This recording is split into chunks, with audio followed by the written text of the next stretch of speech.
If the economy is doing so good, and we're at an all-time high in pretty much every inflated asset bubble you can imagine, why would there be a need to create another tax cut in the midst of a presidential campaign if he wasn't, referring to President Trump, outright trying to bribe the American public to make it a no-brainer on who to vote for, especially if he can excite you and entice you to put more funds back in your pocket by going along with this whole tax cut 2.0.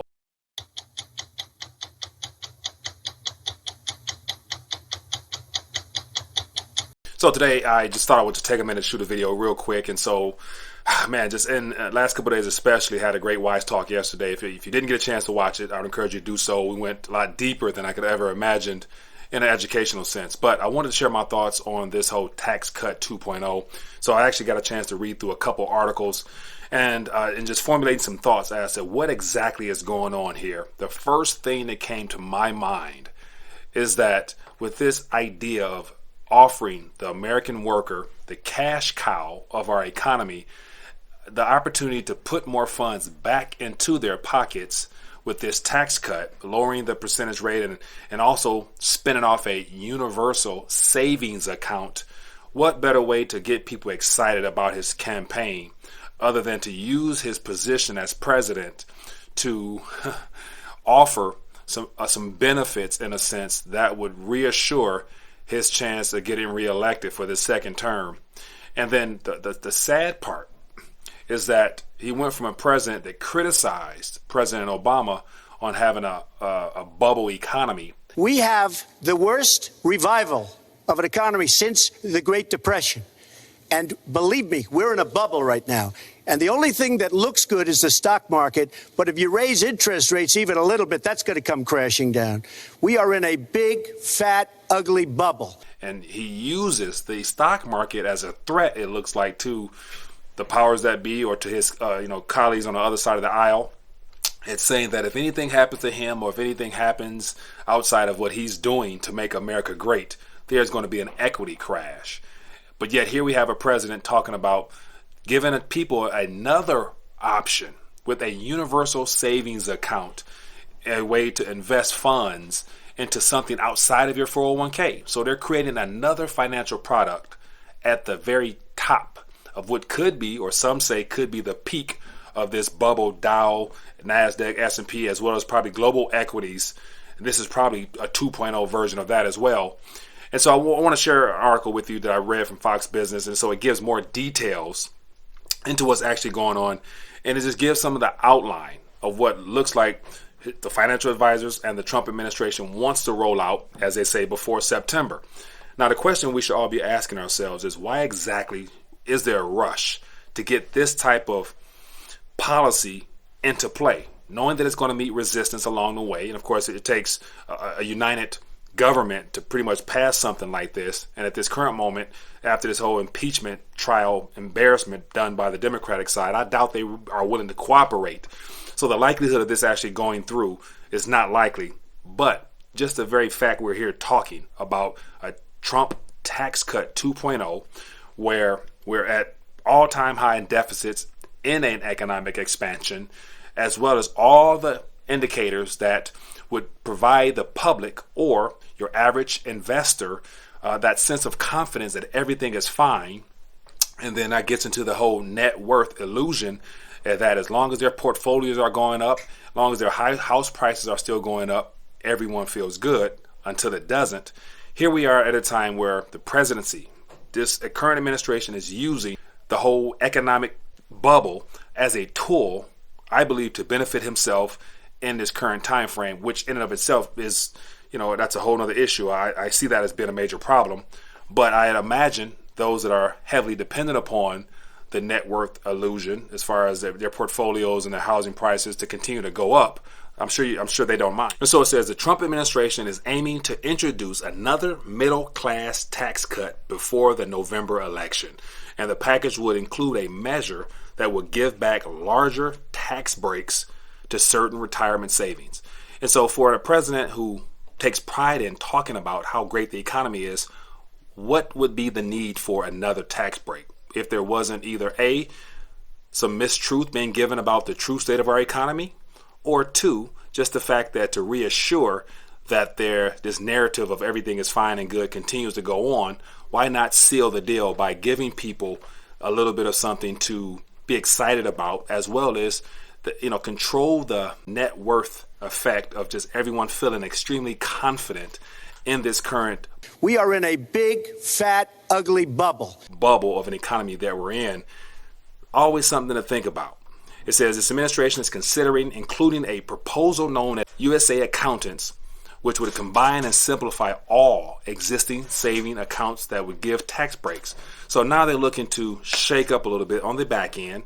And as always, we're always told the benefits of something, never the consequences or long-term side effects of it. So with just the fact it says would combine and simplify all existing savings accounts.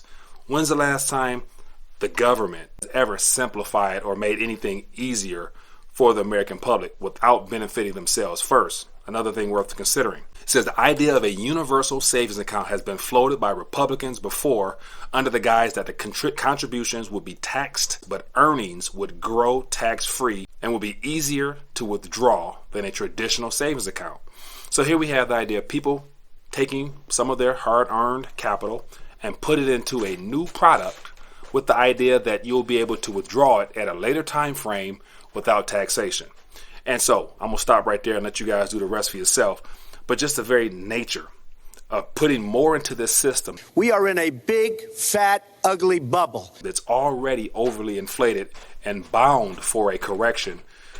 Who in their right mind that's well informed would look at this as a great opportunity to sock more funds into a bubble economy and actually anticipate it growing and being able to get something out of it? And so this right here, this week especially, I'm going to share more of my thoughts on the very concept of retirement and how retirement, in my opinion, officially became gambling after the last great financial crisis because of the risk that has been passed on to the contributors to all these financial derivatives. And so I'm going to dive a lot deeper this week into just breaking down and defining some things that I think could be life-changing for those that are willing to look beyond the mainstream narrative that we're being given. And so just the fact that this tax 2.0 and an additional creation of a product called a universal savings account should ring a lot of bells and let you know that things are not as good as they would like for us to believe. And so without even going any further, all of this lines up in a very suspicious way. So I would assume you can kind of see how this is really becoming a problem to keep the narrative going when you have to cut taxes, increase the deficit even more, and then spin off another product that's supposed to be better and more efficient than what we currently have now. And who needs these products the most? The working class, the cash cow of the global economies around the world, those who get up and contribute the most to keeping all these entities and financial banks and whatever profitable. It's at the labor, it's at the time, sweat, and energy of those that are in need of these products. Because once again, President Trump doesn't need a retirement fund because he has a different operation going on for himself. So thought I would take a minute, share my thoughts on this real quickly. But yet this is clearly, to my opinion, a bribe that's being done by our president to entice people like you, people who save and invest with the idea of being able to put funds aside and get them back with a little growth on top in the future.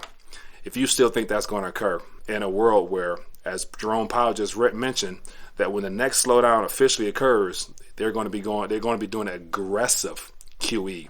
I am concerned that if we do approach a downturn, and there are a number of indicators out there that are concerning to me, that our options to address a downturn are limited.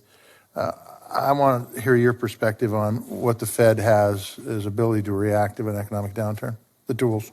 Thank you. So our traditional tool, of course, is interest rates, and low rates are not really a choice anymore. They are a fact of reality, and they're likely to remain in. So we will have less room to cut. That means it's much more likely that we'll have to turn to the tools that we used in the financial crisis when we hit the lower bound. Which is? Which is forward guidance, which says it will keep rates low, and then it's also large-scale asset purchases of longer-term securities to drive longer-term rates down and support the economy. We will use those tools. I believe we will use them aggressively, should the need arise to do so. Or aggressive tools. So what does that mean? There's going to be trillions upon trillions more worth of currency competing against whatever it is you're saying you're saving, if you're saving in Federal Reserve notes in the U.S. or in whatever country you're watching, whatever you're saving, they're about to bring into existence at least 5 to 10 times more. And where does that leave you? A lot less purchasing power. But those that are aware, I'm assuming you're taking action. The best way to take action in a financial standpoint is to get something that is considered a benchmark in and of itself and not a derivative. Cash is a derivative of confidence and purchasing power. If you want to avoid that trap, go to the very benchmark itself, which happens to be metals. Anything outside of metals, which has been historical money, is a derivative in and of itself, because metals, as we all can tell with all the banks getting their weight up, that is a measurement. That is an international measurement. And so once again, I can preach until I'm blue in the face, but yet a lot of people still don't seem to get it. And so hopefully, if you guys kind of see where this is heading, you see how the president is using his position to bribe you into getting into more derivatives or claims on wealth. If you go that route, that's your fault. So all the risk falls on you, because they're benefiting off the commission and the fees and leaving you with a bag of worthless digits or papers on somebody's screen and nothing tangible in your hand. So thought I would share my quick thoughts. What do you think? Is this tax 2.0 a bribe to get the American public excited heading into this presidential election? And will it work? I believe it probably will. Leave your thoughts down below. Curious to find out what you think.